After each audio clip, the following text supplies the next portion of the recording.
That's not what we want. We want this.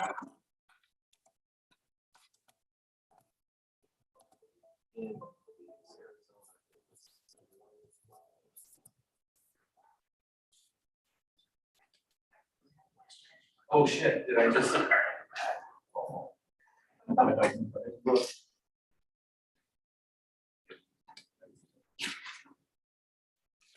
I think we are good to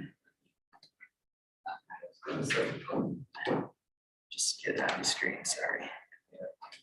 There we go. All right, you are set to go. Okay, we just say, Call the meeting. okay, I'm gonna call the meeting to order. Gonna do a roll call, Victor? Yes, all right. Gail Brown, Here. Jamie Melky, Here. and Teresa Johnson. Here. We do have a quorum. Patrick Wise and Dana Mulder are not here, but we do have a quorum. So the next, Okay, so we need to approve the minutes from February 17th. Did everybody get a chance to take a look at those? Any comments on those or? I'll make a motion to approve them. And I'll second. All right. Motion is passed. all in favor? Aye. Okay, Jamie and Gail, 3-0.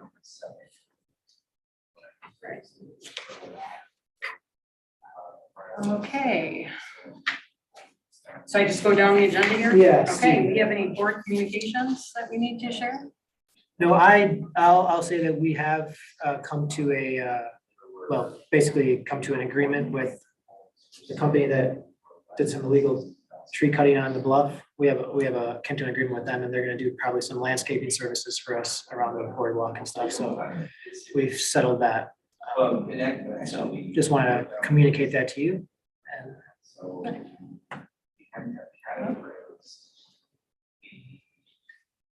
So next is public comment. yeah, for something that's not on the agenda. Something that's not on the agenda? Yeah. Okay, is there any public comment for something not on the agenda? No? Okay.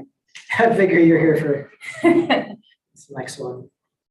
So we can move on to old business? Yes, there you go. All right, first thing for old business, we have on the agenda for old business is the M119 tree replacement species. Yes. Have a discussion about that? Yep, so all right, as you know, Deanna has been preparing, based on our comments from the last previous meetings, a conceptual plan of what the entrance to the city would look like with trees replanted in the right of way in front of Bay Bluffs and in front of the skate park.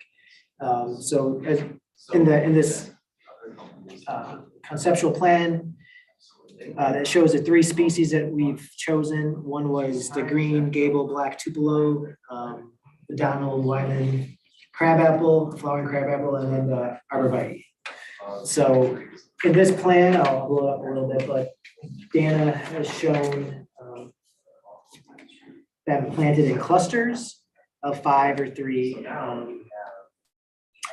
And I think it's a total of 50-something trees, which is more than, depends on how much, we spend on a tree. Dana had mentioned that, if we buy them direct and then plant them ourselves, it costs less money, but not really, because in the amount of time that DPW puts into planting them costs money, and if they have the time to do that. So usually we do estimate around $600 per tree. I think Dan was saying if we just go direct and plant it ourselves, it could be around $400 per tree.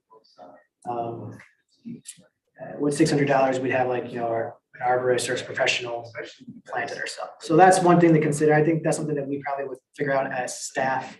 I don't think that's really something that the tree board needs to focus on is, how we're gonna go about doing that.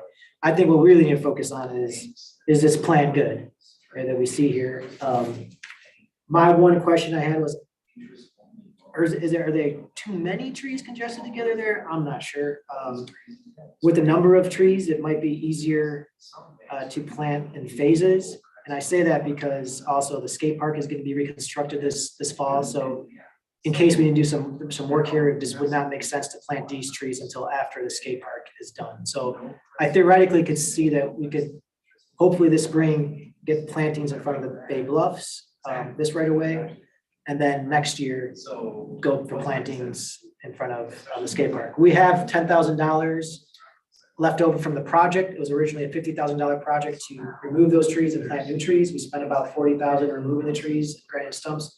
So we have $10,000 that could get us, depending on how we go about it, 20 to 30 trees. So I think we could get most of this planting in. We also have a few leftover donations, about 4 or 5 trees that people have donated, we haven't planted, and we can plant them in these locations as well. I did reach out to Bay Bluffs, I'm assuming that's you, Joel. Yep. Yeah, I'm assuming I reached out to Lisa, who's the director. Mhm. Yep. And for any comments about, this planting plan, of course, it's in our right of way, so it's our control, but we always like to be good neighbors and see what they have. And she just generally, she liked it, but she has some concerns about just blocking the signage. And I don't know, Joel, if you want to talk to that, or anything else you see. No, we were pleasantly surprised because it's filled in really nice. Originally, I guess I was told kind of they were gonna do some shrubs and short Okay. plants, so it's nice to see all the trees. We were happy with it. Okay. What, do we know, like, are we getting immature trees, mature trees, like, are we trying to get? What we're planning for is, usually what we get for the cost that we go for is about 2 to 3 inch caliber trees, Mhm. and they're not mature yet. Sure. They'll probably all be between, if you're looking at height wise, Mhm. between 8 and 10 feet to start with. Yes, that's plenty big. They will grow to a maximum 20 to 25 feet. Yeah. Nice. Sounds good. So the only one thing that Lisa did mention was about just not blocking the sign, and Yeah. when the trees are lower, like newer, they're gonna be shorter, so they may block the sign. And if they grow taller, obviously then it'll free up, but I think it may be something to consider that, this area right here, Mhm.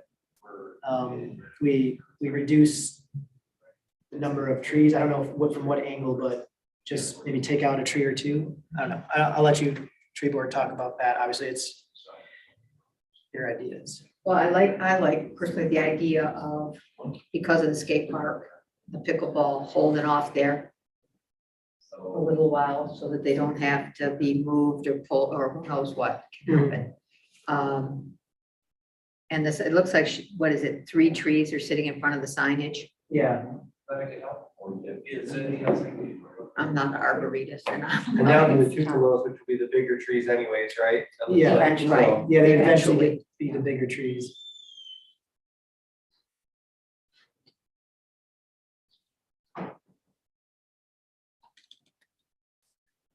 But it looks like an easy fix. We had to reduce the number right there.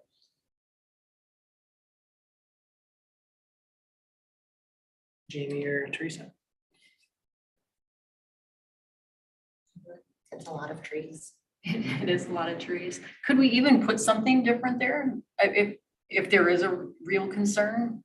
Mhm. Well, I guess if we put something lower to the ground, it's gonna be blocking the tree It's a anyway, sign, so yeah, it's it's probably gonna be- better to put the bigger tree that's gonna have to, just the trunk, so. Like I like the idea of the clusters, but I think that it might just look crowded. My one thought there was, and I replied back to Dan when she sent this, was maybe some of these clusters of 5 can be reduced to clusters of 3. And that, Especially the crabapple ones, I think, because if you look at some of the trees out here even, they're pretty big and full. yeah.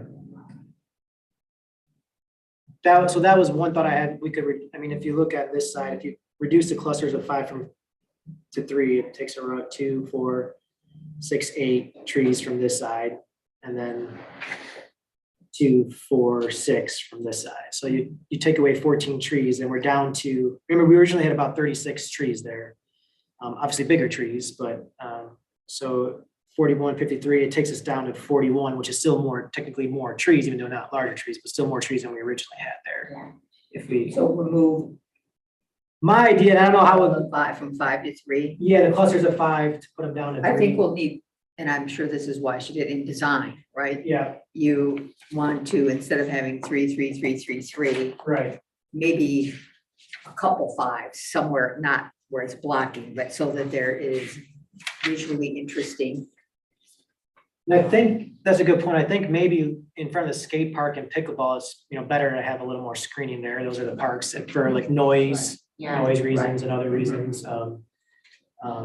Even though the skate park, the fence will be going, there'll still be the fence around the pickleball, so there'll still be, to make that a nicer visual area. Bay Bluffs, looks nice, it's a nice building, you're not so much worried about screening Bay Bluffs, you still want people to know Bay Bluffs is there. But yeah, maybe, I think what my goal is, try to get this out of tree board, so we pass it on staff, so then we can start ordering the trees. I mean, it's coming up, so. So what I'm hearing from Jamie is, maybe there's too many trees, but what I'm hearing from Gail is, but we don't want to just have 3, 3, 3, 3. We want to still have a little mix up. So Right, Just they the should. crab apples, I think we could move to 3, the crab apples, but leave the other ones 5. okay. I mean, I don't know for sure. But Yeah, it's hard to say when you're Yeah. looking at, Right, those It's like, crab oh, apples do get beautiful. pretty. I can't tell the distance Oh. apart. Right, it's hard to tell, looking at this picture, it's hard for me to envision how Yeah, full that's right. going to look. Yeah. Let me see how much. there's a little bit on the top left that kind of shows more what it would look like. Yeah, But again, it's still hard to tell. right, without knowing how wide the trees are going to get. The visualization. So here, green, the trees she has them here, the apple trees, 15 feet from each other. And I think out here we have them 20 or 25. So I think she has them closer together than we have them out here, which I think we probably, if you can see the crab apples outside here, yeah. I think keeping them at 20 feet, I think Jamie might be right. But I don't know from a design perspective, but at least from So these trees that are right there, you say are 25? 20 or 25, 20, we 25. measured them, Yeah, I think they don't need to be any closer than that. yeah. And then she has here, the black tupelos 20 feet from center, and then the arborvitae, because they're obviously different, 8 feet from the center. So I think, Jamie, if the tree board's fine with that, maybe just reducing it, the number of trees down. And we also have to think about cost, right? We need to donate for all the remaining trees. So we probably have to do this in phases. And potentially, we don't know what we're gonna do in front of the sign necessarily. Yeah. I almost think maybe taking one of those out in front of the sign would allow the sign to show. It's a good point. Just allowing like a little space between the sign. We could potentially also like phase the ones in, we could do a few at a time. How many $10,000 can get us and then move forward. But in general, I think from the last couple of meetings, we're good with the species. Yes. I am. Yep, okay, so then just adjusting for those things, adjusting for the sign, potentially reducing the number by removing some crabapple trees and phasing this in. And then holding off on the pickleball skate park planting until after the skate park's done. So I don't think it's up to you, but I don't think it's necessary to bring back, if we take out a tree or 2 trees, bring back that plan again. I mean, at that point, the tree board has selected the trees and the general plan. So I think at this point, staff, I can work with Dana just to say, hey, Dana, can you just update this plan? And I talked to Ben and make sure Ben is, I wasn't here last time. Did Ben have if you guys recall any thoughts or concerns about anything? He had some thoughts, but I can't really, Yeah. at least for me, can't remember. Oh, Yeah. he does. There's a lot going on. Yeah.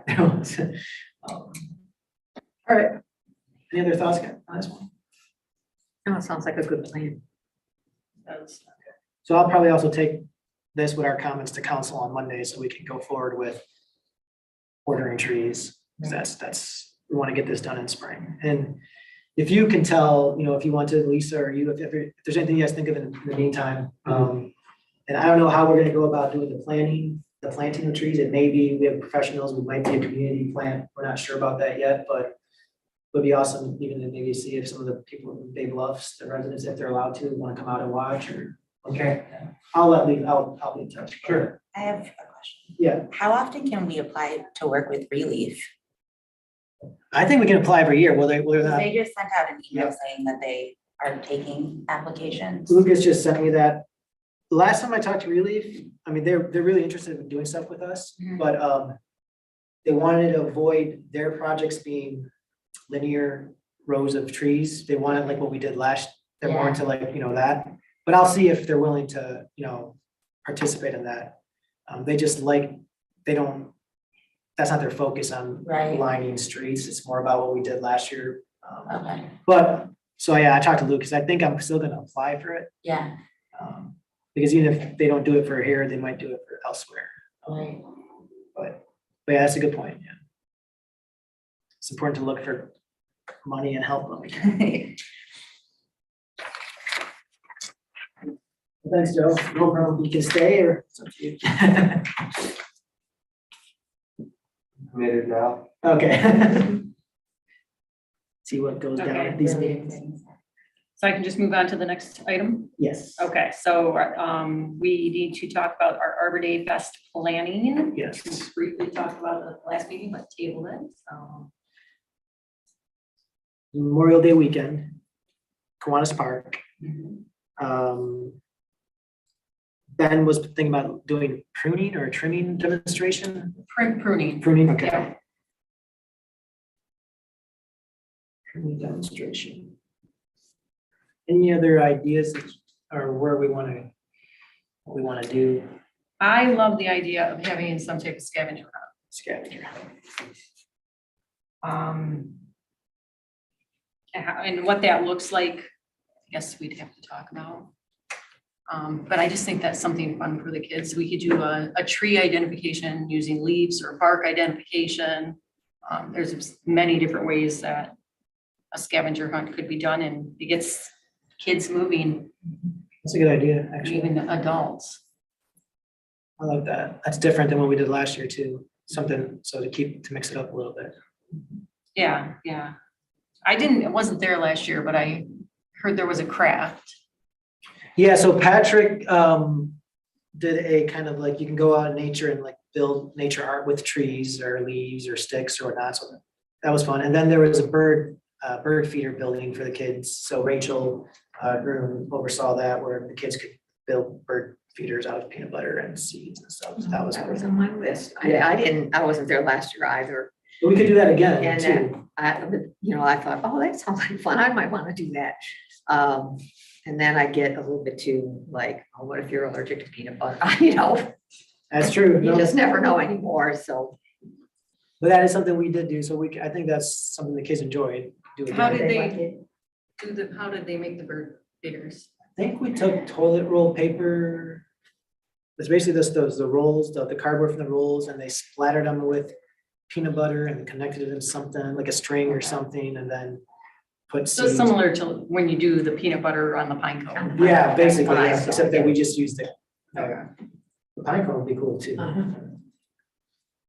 And last year Ben did the whole tree climbing, which was fun. People like, he got them on their harness, lifted them up, and you could climb to the top of the tree. I don't know if we'll do that again this year, but that was fun.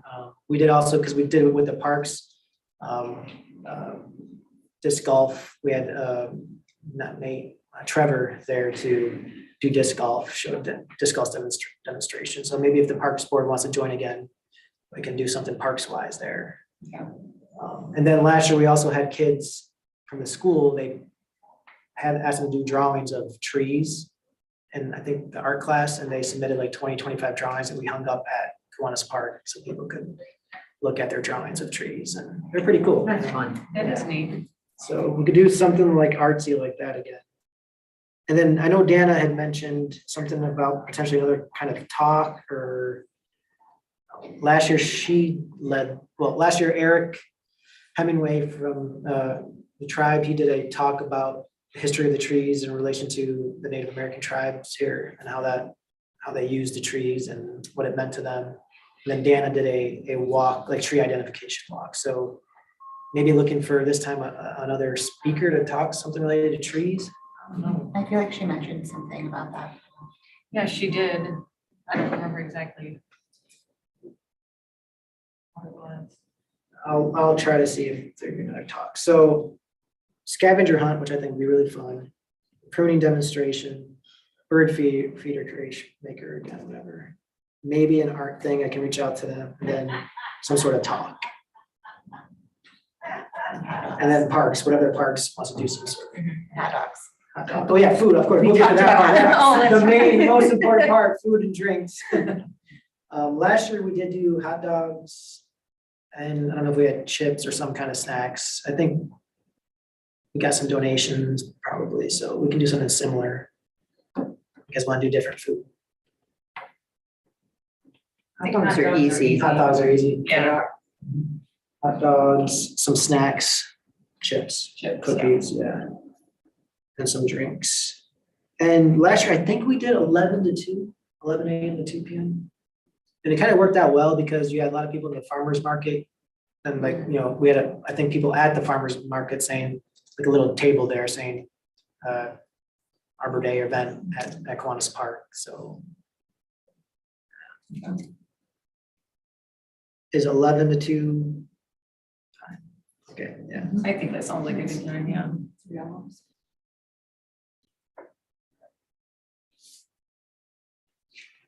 And that weekend, staff will definitely be there, either Lucas and or Rachel or both of them. I may not be there only because my wife is due the 31st for our baby, so you never know how that's gonna work out. But I'll definitely do a lot of the planning here and we'll definitely have a staff person there as well, of course, 1 or 2, and Ben will be there. But just want to let you know that I may not be there. And we did last time, and I'll do the same kind of things last year, advertising in the Harbor Light, you know, we had advertisement, social media, we'll just put it out there. And we got a good amount of people that showed up last year, several dozen, so.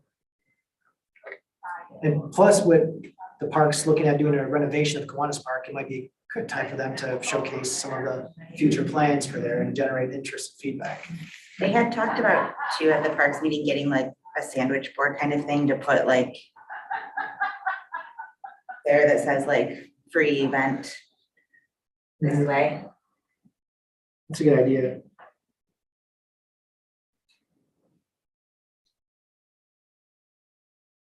Yes, that's important. It's a free event. And last year we also gave away, Bennett called me about this, we gave away seedlings, pine tree seedlings, yeah. Remember that. And if you are all good with that, I can see if you can order that again. It just, on our part, it took some time because you have to fill the plastic bag with dirt and then each of the tree, you know, the seedling, put it in there. So, or we could always get them potted, but they come out a little more expensive that way. So if you want me to look into that, I can see if we can do that again. Was it successful? I remember it because they did it at the farmer's market, right? Yeah, they did it both places. We Oh, both gave places, away that at the was- farmer's market and at the Kiwanis Park. And yeah, it was successful. Kids love it. Kids love Families it, love it. yeah. Yeah, if they take a tree and plant it, that's.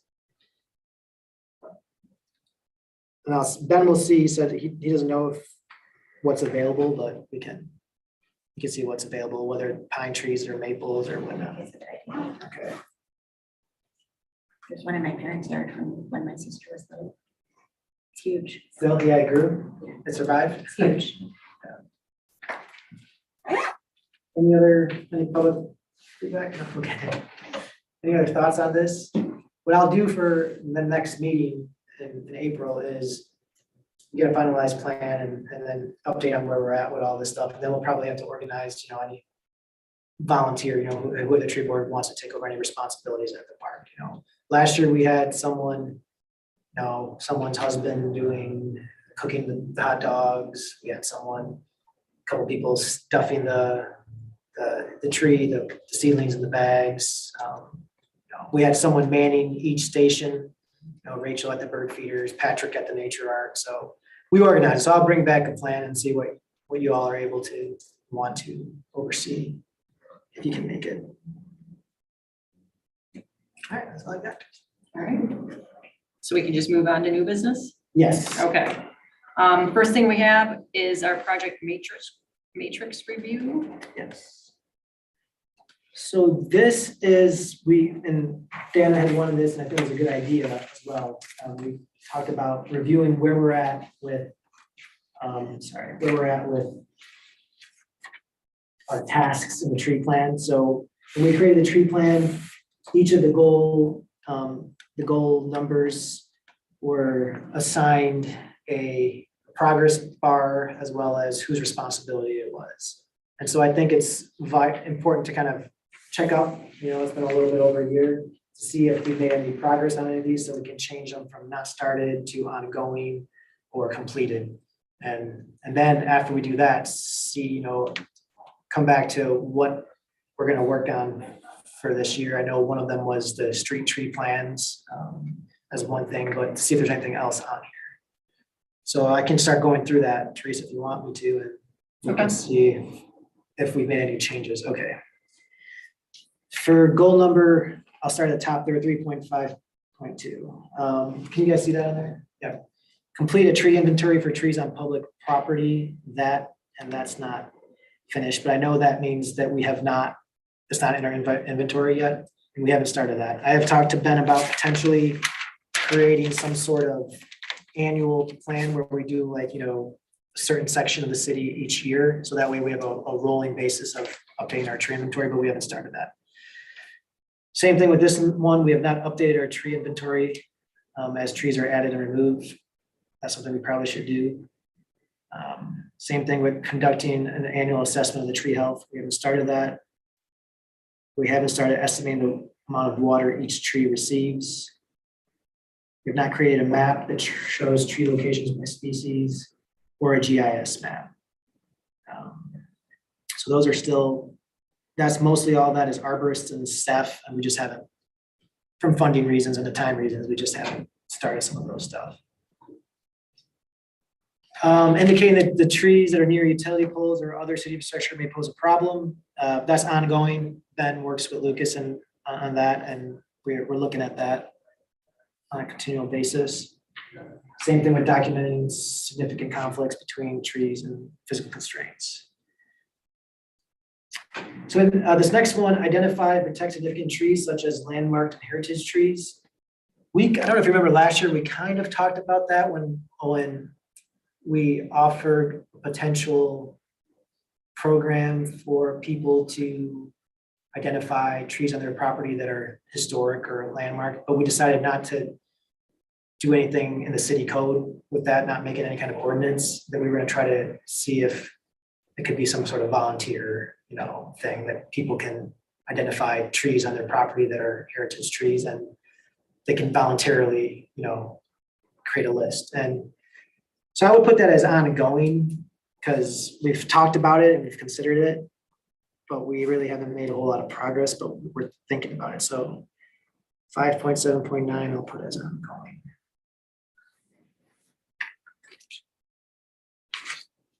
We have completed this next one, a policy for diversity of species.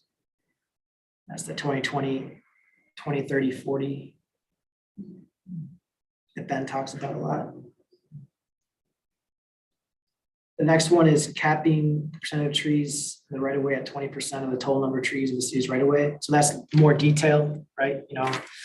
We've talked about not having one species be 20% of our entire tree inventory, but this is saying we don't want one species to be 20% of our entire right of way. And we haven't looked at that yet. And there's a good reason for that. And that is because those are the trees that are most noticeable. And if 50% of our trees die on the city right away, that's that much money we have to spend to replace those trees. Whereas if they're trees in Kiwanis Park, maybe not as urgent to replace those trees because they're in a wooded lot or something. So we haven't started that one. Develop guidelines for city staff, tab the tree board to follow, and consider residents' requests to remove trees.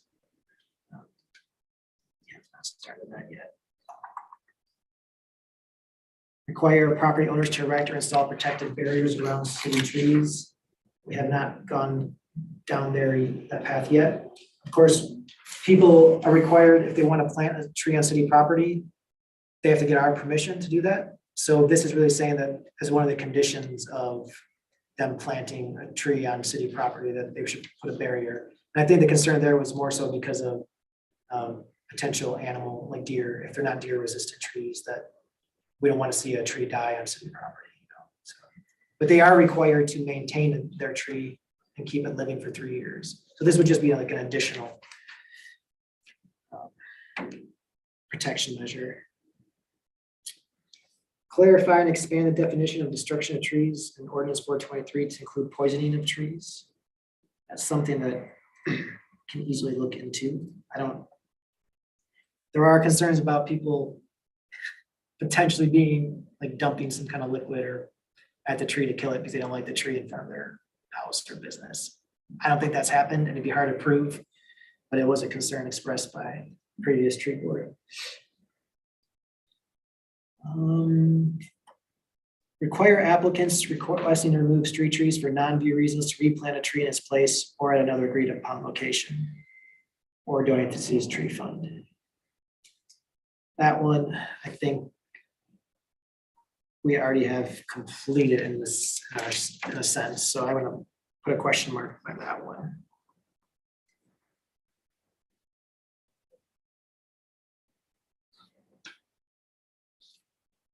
Next, 6.4.6, require future residential and commercial development to provide street trees in the right of way along existing road frontage. That's something that the planning commission is reviewing the zoning code right now, so that would be something that that may or may not be in consideration for when they update the zoning code. And if they get to that point, I'll ask our planning consultant to see if that's recommended language for any kind of site plan review, and then come to the tree board if there's any input from there. Adopt an ordinance prohibiting private property owners from planting invasive tree species. This one is, again, not started. It seems like it might be something that'd be difficult to do and control, because I think this is talking about on private property. But it may be easier if it's not just an invasive species, but an invasive species is destructive. But that would be hard. Edit the vegetation management policy, zoning code to require minimum 3-year guarantee. That is ongoing or completed for some of them, so.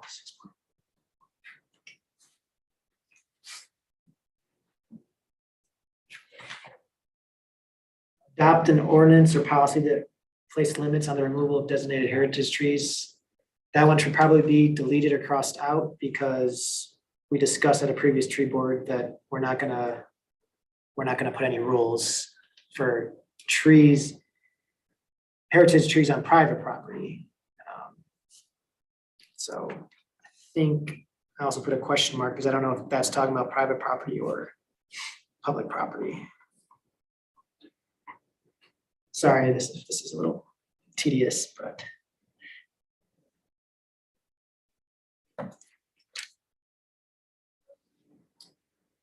(6.49) talks about requiring tree plantings and site plan reviews to be planted in accordance with ANSI standards. That is again something that probably can be considered during the zoning code rewrite.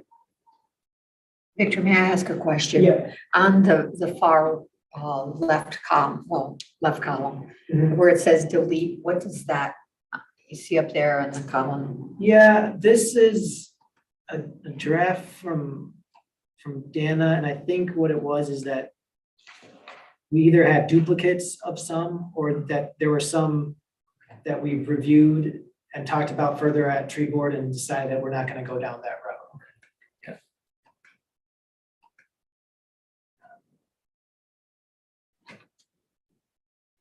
So the next Next couple are also, next three, 6.410 to 6.412, are all related to tree planting requirements or clear cutting requirements in private property and zoning code, and that should go to the planning commission for review if they want to include that, any of those in their zoning code update.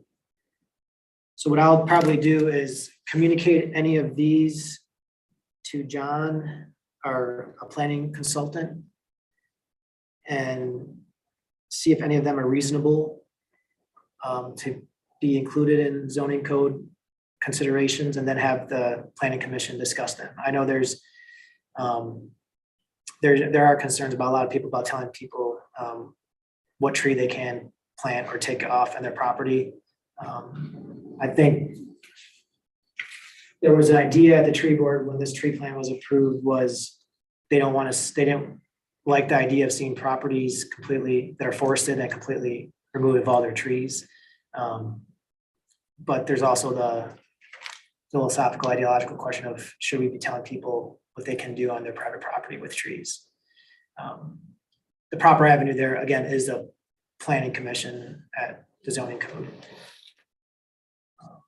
There are things that we can do, like the 6.4.10, which is actually pretty standard in other communities, is when a commercial business is putting in a new business and they're putting in a new parking lot, that you require it to be a certain amount of vegetation or trees per parking spaces, so that it's not one big concrete space, that they actually have some greenery in there for stormwater control, et cetera. So that is a little more common. The clear cutting on properties, that's more common in like real forested and real rural areas, not as common in cities. So if you're at a parcel that has, 100 acres of forested land, there'll be some zoning code provisions that says you must maintain 20% of that, or a certain percent of that is forested to preserve some habitat for the species. But our properties are generally quarter acre to an acre, usually don't have similar things, but I'll pass that all along to the planning consultant.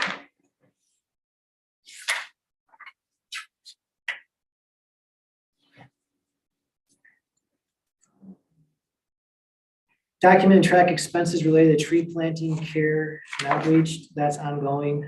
We are doing that as staff. 5.7.4 was one that we wanted to delete because we didn't think that was appropriate anymore. 3.5.4 is ongoing, and I think is probably even completed to a certain extent. We did this with Layton Park and some other areas, and I think we're doing it kind of with our street, our planting plan for the city is identifying where the trees are. But this really can't be completely done until we do a full inventory. So that kind of coincides with that. Create a potential planting location list to include neighborhoods with relatively few trees. That's ongoing. We're still doing that. Create and adopt a list of trees not allowed to be planted on public property. We kind of decided before to get rid of this one because we took the other route of creating a list of trees, the right tree, right place list that we have, which directs people to the trees that we'd like to see on public property when they request to plant a tree. So we'd like to see this tree in a park or this type of tree in the right of way. So our idea was instead of going like, you can't do this, it's here's what you can do. So I think it's a better approach. And the same thing with the next one, creating a separate preferred tree species list. That's the right place, right tree, right place. So 4.7.11 is completed. Yes, ANSI standards for planting trees, that's ongoing. New tree planting should occur in early spring or late fall. That's ongoing. I do not know why it says delete, but that's what we normally do. Street tree planting guidelines, that's ongoing. Irrigation and water availability, this was a big thing before. We really didn't, we were just planting trees, not thinking the long run, the future implications of whether or not there's water and what kind of water source. So now we're being more conscientious of, is there irrigation? Are we putting gator bags on the trees? Do we have the time to water the trees in that location? It's clearly if a tree's downtown or somewhere, it's easier for our DPW guys to, when they're on their route, water a tree. But if it's an isolated tree elsewhere, there's no irrigation, you got to think about that. I think here in front of Big Bluffs and in the skate park, there will be irrigation, or there is irrigation. So I don't think that's a problem. We put gator bags on some of these. It's just something to consider when we're doing it. And we're doing a lot better job of that. Considering specific functional aesthetic criteria, that is ongoing. Consider watering methods, that's ongoing. Install irrigation systems, 5.7.1, that is ongoing now. It should not say started. It should say ongoing. We're doing that. All right, tree maintenance. Almost there, guys. Trim or remove hazardous trees on along public right of ways as needed. That is ongoing. That's clearly happened here on M119, but it happens elsewhere as well. Remove and replace diseased trees as needed. This is something that regularly happens. Ben talks to me or Lucas about a tree that they think is just dead. It might not be hazardous to infrastructure, but there's no point in keeping around a dead tree in the city right away. So we regularly probably have a couple of trees a year that are in that situation. So I have a question. Yeah. Kind of goes with these last two. Mhm. So the trees that are being removed because they're dead or damaged in the neighborhoods, will those be replaced? That's theoretically the goal. The problem is when we're not updating our inventory, regularly, we're not, we may take out a trees and then we're not in the forefront of our mind, like, oh, we removed the tree from there like last spring. So the idea of having a continually or regularly updated inventory is for us to be aware of yeah, there was a tree in the spot, we removed it. I'm just asking because there were several trees removed on the street that I live on 4 weeks ago, and on Maple Street. What, in the city right away? Yeah, the city removed them. I watched them. Okay, no, But I yeah. just wondered if those So- would be replaced or if those. It depends on circumstance why they were removed. I'd have to talk to the electric department or Lucas. Well, I think for the most part, they were trees that were dead. They were just dead trees. Yeah. Yeah. One had been there a long time. It was very Yeah, apparent so- it had been there a long time. It was dead. Theoretically, they would be replaced. And I think that would be on us as we either receive donations or set aside money for replacement and have a plan. I think that's at the tree board when we're doing this planning, what the neighborhood should look like. That's the opportune time to, Maple Street, this area, this neighborhood, what is it going to look like? It's kind of trees we want planted there. So I know that we don't have an inventory or anything yet, but would it be helpful if they started keeping track of where they're removing trees now so that yeah. we at least know, because if she didn't live on that road, we wouldn't know that was happening. We have an inventory that was done in 2015. Okay. So but it's not inclusive. So Right. that's something I talked with Ben about is I think the top is what you said, the top goal for that inventory first is to see what we've removed from the existing inventory. Right. And then what we've planted, because all these spillway trees and these new trees we plant here are not added to the inventory. So to update it with what's been removed and then what's been added, and then to expand that tree list. Yeah, and DPW guys can keep track of that, but I think it's probably best for Ben to do it because he's looking at the size of the tree. He's looking at how much it takes away from the canopy of the city. He's looking at the speed. He'll know what species and everything. It's like, DPW guys might be just like, oh, we took down a maple tree. They might not know what kind of maple tree it was. Right. So I think that's, Maybe just more communication. yeah. They're Yeah. hey, Ben, we're taking this tree down. Yeah, I do think that's important because Yeah. just two houses that were next to each other, there were at least three trees that were taken out. So that leaves a pretty big gap. So yeah, I'll talk On to the block Lucas right and the there. electric department about, And it's probably happening in other places too. I just so have when to watch that. they remove trees, to have a better process to communicate that to Ben, so then he can update the inventory. And then it would give us something to prioritize. Good point. Thanks, Teresa and Jamie. Good points there. Tree maintenance, again, ANSI standards, and this is one of those ones where, you know, we delete because we've had them multiple times. We talk about the ANSI standards. Train DPW, that's ongoing, actually. Train DPW on planting and pruning trees. I'll put that as ongoing because Ben has reached out to Lucas to schedule some sort of training session with the DPW guys about that. Same thing with coordinate the city's department with the city's DPW. And then this one, consider implementing a plan for improving tree bases. That's ongoing. The DDA was looking at that for Main Street. So that's something we can consider. It's ongoing. All right. Public outreach. I think this is the last section. Okay, okay, almost there. Public outreach. Publicize right tree, right place. Yes, that's completed. Not suitable tree list. We talked about not doing that one.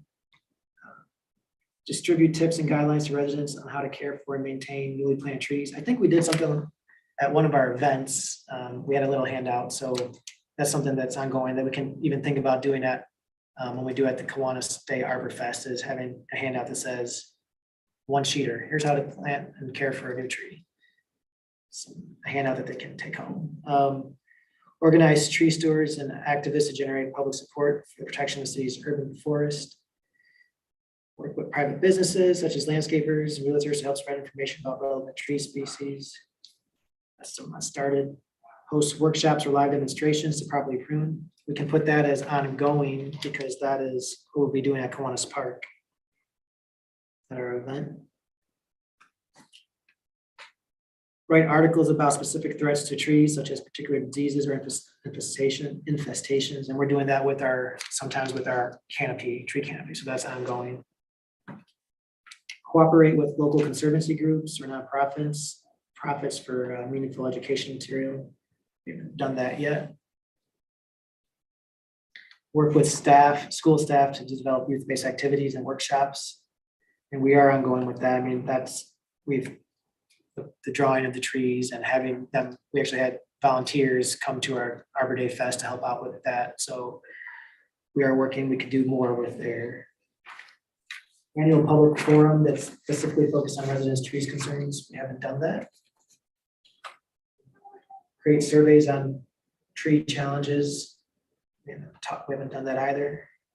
Maintain a presence at public events to disseminate information about tree issues.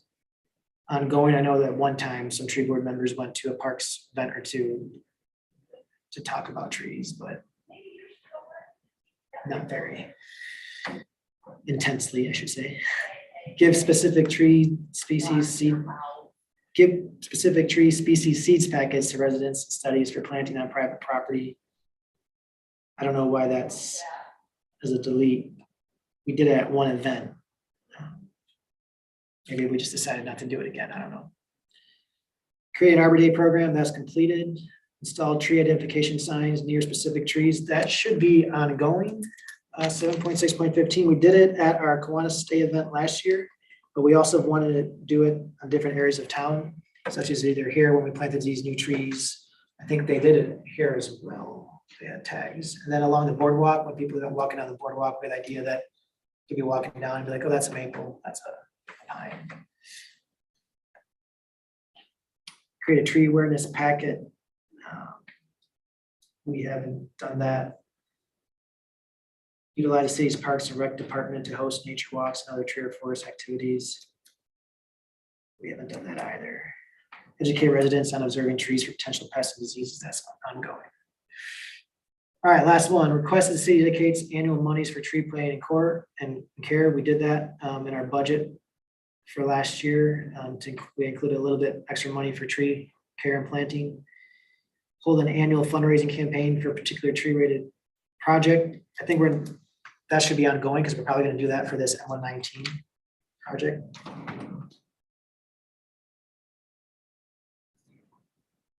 create a spreadsheet for funding received going forward for each specific fund category. Haven't done that. We do have a spreadsheet for each donor who donates a tree. We have a list of how much they donated. We don't have a specific spreadsheet for the funding received for each of these categories, so it's a little more complicated on our end as staff. Research and apply to 2 grants per year ongoing. We're gonna do the relief one again. Promote the city's donated tree program using multiple mediums, and that's ongoing. So that's a lot that we went through there. Is there anything that stuck out in addition to the Arbor Day Fest we're working on, in addition to our campaign to get donations for this M119 tree replanting, in addition to our street tree plans that we're working on, our neighborhood tree plans? Is there anything in these goals that stuck out that you think we could maybe tackle this year? I will forward the zoning code related ones to our planner